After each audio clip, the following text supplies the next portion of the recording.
What's up, everybody? Giancarlo here from Three Swords Production, joined by Steven. Today, we're going to talk about the sealed format that is being played at everyone's upcoming shop championships. Um, Before we talk about the cards, we'll kind of dive into the rule set. But before we do that, Steven, what is your opinion on the sealed format? Yeah, so I mean, I did get to do it last set. I think I played in exactly like one pre-release flight, and it was like my favorite time playing One Piece. I mean, everybody there was really excited to be playing. They all came in with like their own little strategies. You can tell how much research someone's done by what leaders they showed up with and all that jazz. So it was a lot. It was a good time. Like I really liked it. Definitely, yeah, I've definitely had a lot of fun with it as well.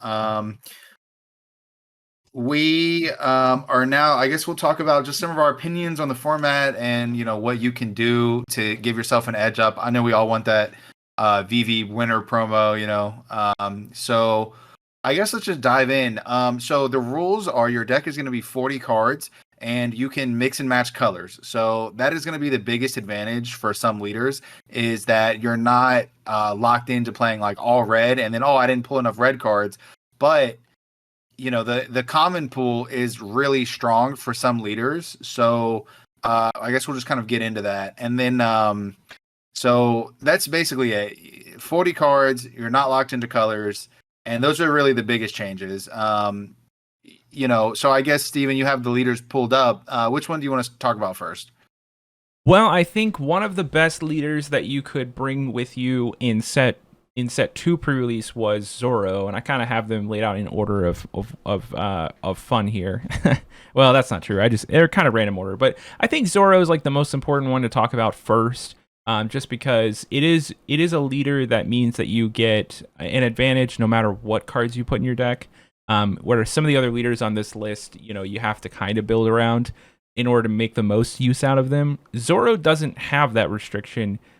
He just comes in. All of your characters get a 1k boost, even if you and your opponent are playing the exact same deck, like card for card. If you're playing Zoro, your deck is automatically better than your opponent's.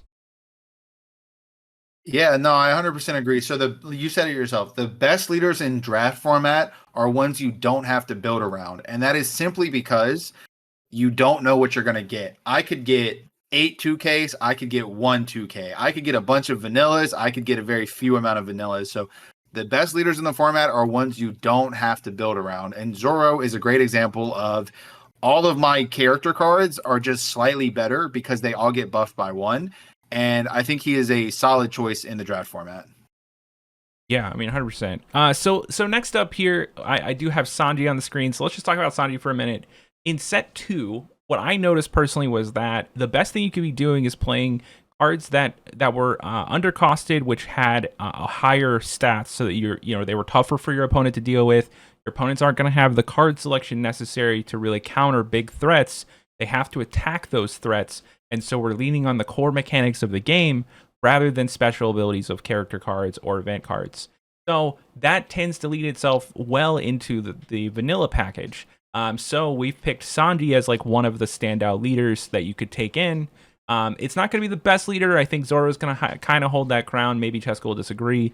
But Sanji's going to have a really powerful effect if you just lean on the core mechanics of like the pre-release weekend. And that is packing your deck full of really powerful vanillas. Well, Sanji's going to let you untap Dawn, and you could potentially play two characters out before your opponent could play out their two characters. And that puts you miles ahead when you're dealing with 6Ks or 7Ks. Yeah, I do agree with just, first of all, this is the Three Swords production channel. We got to have Sanji on it. And and so yeah, I mean, getting having the ability to just untap and play a bunch of vanillas. You can what we call is flood the board. So like I can play a bunch of 3/5s and just rush my opponent down very quickly. Again, this one is kind of a build around, but the advantage of Sanji is that there are a ton of vanillas in the set and they're all common, so it's gonna be very easy to pull a large amount of vanillas. Yeah, so one leader that you picked out was Nami. You want to talk about why you think Nami is a standout card? Yeah, I do like Nami a lot in this format. A big thing is she just gets a bump in the rule set of your deck is only 40 cards. So you're already at an advantage. Normally your deck would be at 50, but here we're already starting 10 cards less. Not only that, but because we can mix and match colors, she gets an absolute huge buff by some of the black cards. There is air, which we'll talk about, like the individual we can get cards, into deck construction a little bit later on. But yeah, okay, so it's one of those things of like relying on the mechanics of the pre-release weekend, allowing you to mix and match colors, meaning that your leader ability, who it doesn't require you to have specific types of cards in your deck, they just have a specific scenario that you need to reach. Well, maybe in set 3 there aren't quite enough of that scenario cards printed in blue to satisfy Nami's ability, but in the pre-release format, you have access to every color, and you're able to enable that scenario a lot easier. So I think absolutely. And then so I will say though, Nami is absolutely a build around. If you open up your packs, there's a very strong chance that you just can't build it because there's a very specific set of cards that you have to pull. However, that pool is almost all common. Almost every very good card in Nami is a common strictly. So it's like you're very likely to get what am I trying to say? Excuse me. You're very likely to pull those cards out of your 5 packs, So the next leader that I want to talk about is Eustace Kid, and we're going to skip over Rob Lucci for a minute and just go on to Kid. So again, in set 1, Kid was the most represented, I think, deck overall. It wasn't the most represented. Like green was the most represented color. That's only because there was a massive red split and several playable leaders. But green was the most represented deck. So going into set 2 pre-release weekend, we already knew that Kid's leader ability would carry games. And hey, surprise to no one, a lot of pre-release weekends were won by Kid. Going into set 3, I don't think anything changes. That final turn of your opponent kind of whiffing on their blockers when you go 12k, 12k, win the game. That is a leader ability that you have to respect. Yeah, I think Kid is the number 1 leader for pre-release. It doesn't matter what you draw. It doesn't matter what you pull from your packs. My leader ability literally says attack twice every single turn, and that's it. Like my opponent can just not, like, they probably don't have that many blockers in their deck. They probably don't have that many 2Ks. And they probably don't have that many defensive event cards as well. So it's just, it's like, okay, swing 12. Okay, take a damage. Swing 12. Okay, take a damage. Next turn, same thing. And, and then I can again, what is good in this format? Vanillas. Like, the vanillas are king of this format because everyone's going to have a bunch of them. So you basically just create an aggro deck where your leader is your greatest aggro tool, and that's going to be very strong. Yeah, I mean, I think it's actually strong enough to the point where in deck construction, you should be thinking about putting cheap blockers in your deck for that final turn where Kid wants to take you down. Then you just have like an easy counter to that. All right, so moving on to Edward Newgate. I know we don't have a great deal of set 3 leaders in the set 3 pre-release weekend, but hey, blame Bandai. Edward Newgate being a 6K leader off the rip, and access to a lot more card draw than most other leaders are going to get. I think that's a phenomenal start to the deck. Again, if you consider like what most deck lists are going to look like, it's just a hodgepodge of the same commons across every single leader. So similar to Zoro, you and your opponent could start out with the exact same pile of cards, and your deck is going to be better just for having Edward Newgate in it. So. Yeah, it's just Newgate's going to be the deck that can actually play closest to its constructed version, which, you see Newgate decks just play a lot of vanillas. It's like vanilla beatdown, even constructed. So you lose a lot of defense. There's no Radical Beam. There's no Nami to search 2Ks. Like, you lose a ton of defense, but you're drawing a lot of cards. So you're one of the most consistent decks in the format.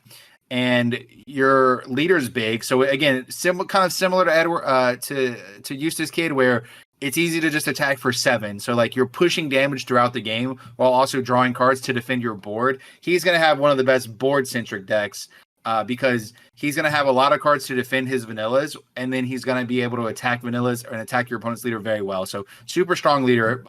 Probably a little weak against Kid because when I'm at 0 life, if my opponent can just go 12-12, I'm pretty sure the game's over at that point. So his biggest obstacle is going to be Kid. Other than that, I think he's one of the best leaders in the format.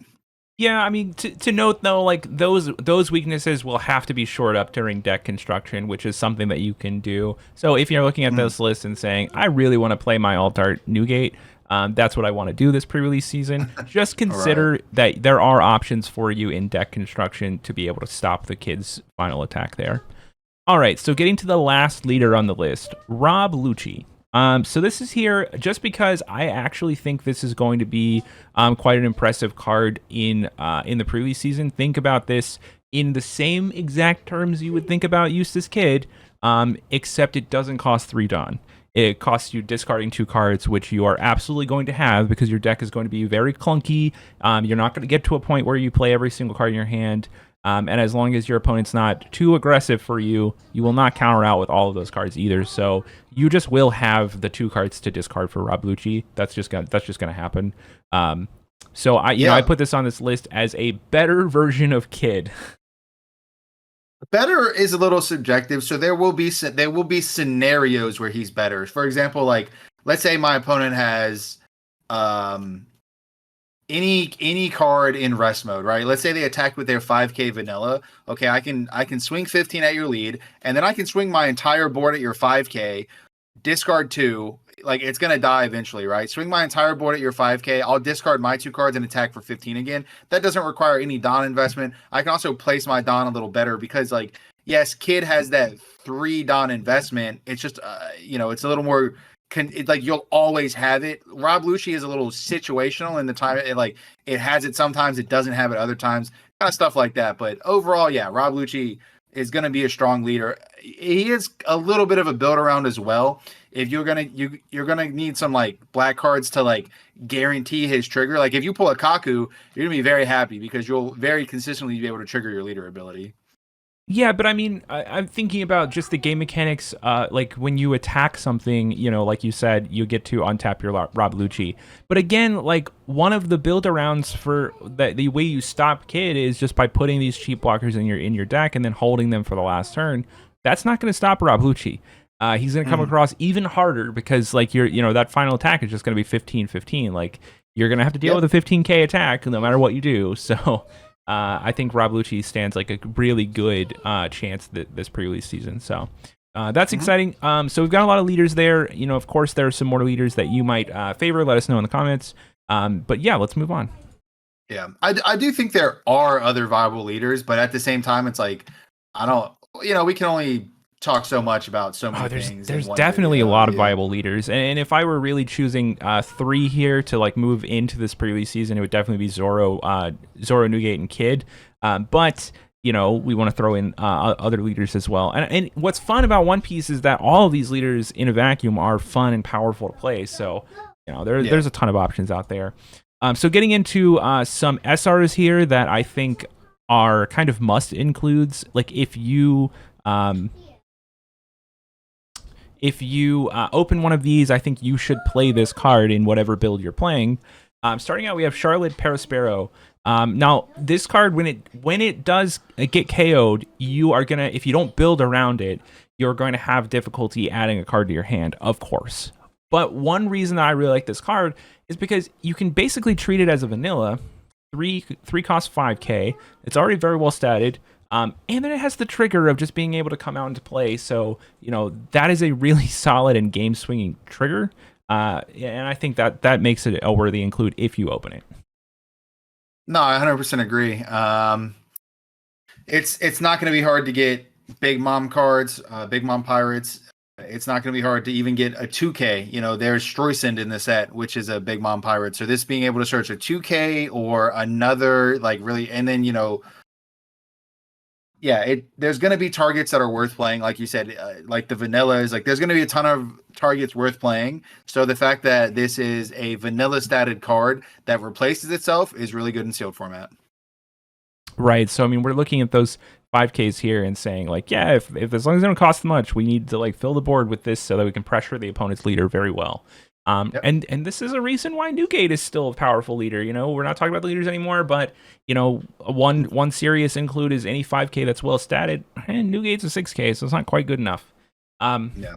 All right, moving on to the next card here, Usopp. So This is an include for me because it is a 4-cost rusher, and you are going to be lacking that in set 3. There's not a ton of those available to you, and this is a 5K rush. Yep. We've talked about reach plenty of times. Reach is the concept of like being able to extend your finish, and yeah, I mean, there's very little rush in the set, and Usopp is one of your rushers, so it's cool. And again, if you're playing Nami, then he has the secondary effect of milling 7, which gets you closer to your win condition. So, strong card. Absolutely. Next up is Charlotte Cracker, and this is for basically the same reasons as P Sparrow. I mean, this card, I think any trigger that you're able to put a character into play is an auto include in your deck, just for those moments where your opponent attacks you on turn 1, you take the Dawn, or you take the life, and then you are putting a giant character into play. This one with the upside of double attack. And extra power. Like, this card's kind of cracked. It's going to be one of my favorite constructed cards. So, of course, it's also one of my favorite pre-release cards. Yeah, absolutely.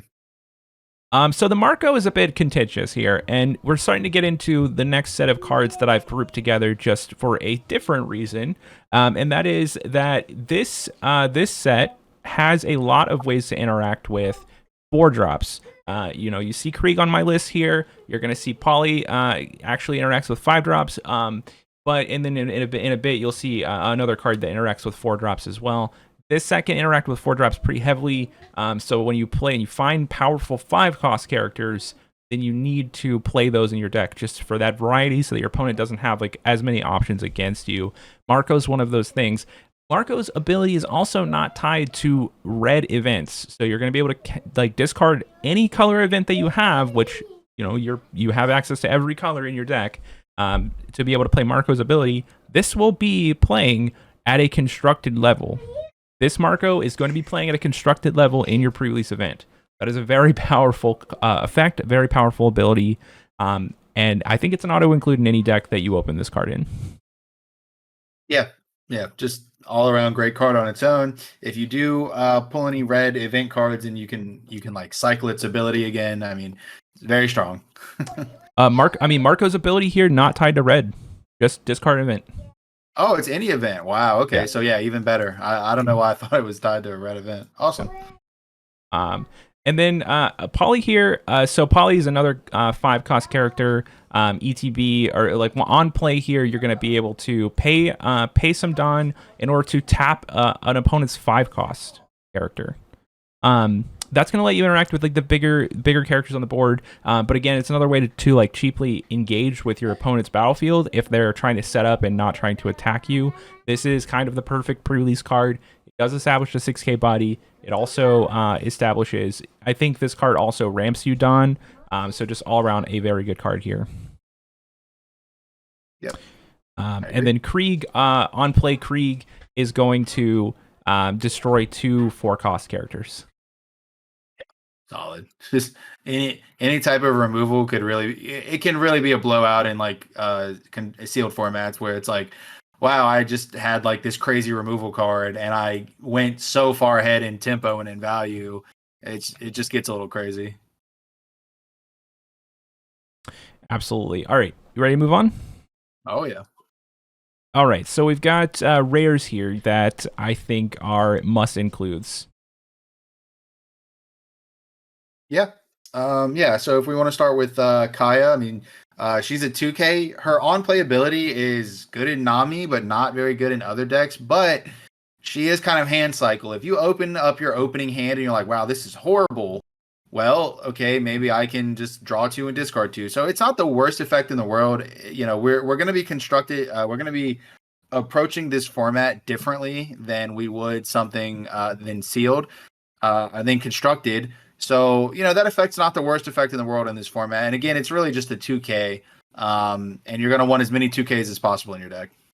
No, that's exactly right. It's a 2K, and that alone is insanely powerful. But one thing Kaya does in pre-release that it won't do in constructed is get you to those one-of outs that you have in your deck. Cards like Buzzcut Moki, where they really swing the battlefield. You're going to be able to play Kaya and discard 2 7-drops that you put in your deck. You didn't have the card selection available to you to be able to make your curve exactly what it needed to be, but you did open a Kaya, and that's going to discard a lot of the cards that they're kind of clogging your hand right now. You need something else. So Kaya's ability here, in specifically a pre-release setting, I think is going to be a top level effect. So I actually like Kaya's ability quite a lot. The difficulty of playing Kaya, of course, is that you're giving up a 2K. Yeah. So moving over to the Jin, what are your thoughts on the Jin here? So let's clarify. You have to have an East Blue leader, right, for his effect to work? Yeah. Okay. So if you get multiple Jin, you might want to consider playing an East Blue leader. You know, Kuro is similar to Eustace Kid in his ability. Arlong is kind of trash, but you could get really lucky. You could pull a couple triggers. You could pull a couple Jin. I think it's an incredibly powerful card. Well, you missed one East Blue leader.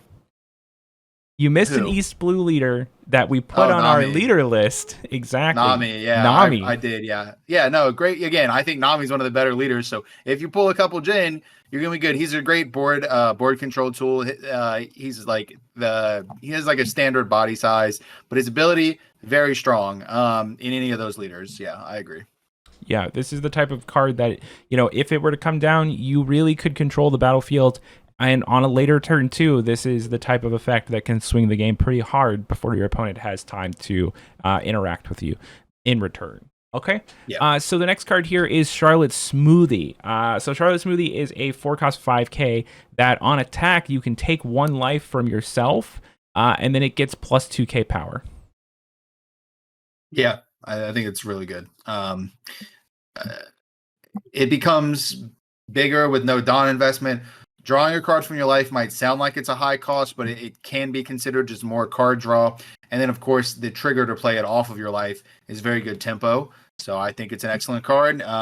Most people would be playing it, I feel, if they're going to pull it, Exactly. And then I talked about Buzzcut Moki already, and that card, just being able to destroy a 4-drop is incredibly powerful. I actually really like this card in Constructed, and I'm excited to see it in the pre-release setting as well. Yeah. Now, is that card leader locked at all? Does it have to have some type of Big Mom Pirate or? I do not believe so. No, it is not leader locked. Okay, that's awesome. Yep. Just it's yellow locked, which it kind of means Big Mom leader, but not exactly. Yeah. You can also play this card in Arlong if you were to play this in Constructed. Okay, so just yellow leader. Now it does require that you have less life than your opponent. So if you're playing one of the 4 life leaders, you already got that ability locked in. And that can sometimes in scenarios get you, but you can of course play around that. So, all right.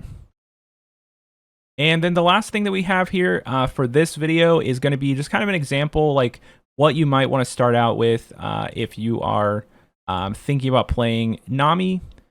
Here you've got just kind of an example of like all of the different commons that you might be able to just throw into your deck, and this is just some of them, just to show that there is like a ton of options for you to build out this Nami deck, like kind of however you want with whatever pool you open. Yeah, I mean, these are all, and again, Eodor is going to be one of the most powerful cards because it looks at the top 5. You play a CP0 and then you trash the rest from your deck. So you would actually play this even if you have no available targets in deck. If you get available targets in deck, I know there's like a blocker is probably the best one. Good for you. Like, it's cool. I got this available target. There's also a 2K. I mean, anyway, it doesn't matter really. Like, what's funny is the 2K Caulifla actually draws and discards. So if you combine that with this, or you could get the 1-cost Spondum, which looks at the top 3. The point is, this will help you Eodor. If you pull like 3 Eodor, then you need to find a Nami leader because the chance of you winning the game on like turn 4 is like incredibly high. This just turbos through your deck so incredibly hard. It's also searchable with Spondum, which is another great pickup for Nami. And then of course, like all these cards are common, so more than likely you're gonna pull a Boodle, Usopp Rubber Band, Giant Gavel, and Sanji's Pilaf. Like, you're more than likely going to have at least 1 or 2 copies of these cards in your pack. So I feel like somebody out there is going to have like the most broken Nami deck where they're just playing Eodora, grabbing blockers, playing Spondum, just turboing through their deck really hard, and then they're gonna like finish on a Zeph, and it's be like, oh, you pulled 2 Eodora and Zeph. That's crazy. Like some guy out there, some viewer is gonna have like the most crazy pull with Nami this weekend. And your odds of doing that after watching this video are insanely high. So thanks for watching. All right, thank you, everybody. All right, guys, that's it for the video today. If you're still watching, please consider liking the video and subscribing to the channel. And thanks so much. We are really, really close to 1K. It has been an insane first half of the year here, and we are so excited for the next half. Set 3 is coming up this next coming Friday, and we are going to do a live case opening on the channel here, so stay tuned to that. If you're not already, if you don't have notifications on, be sure to do that so you can catch us in the next video. We'll see you later.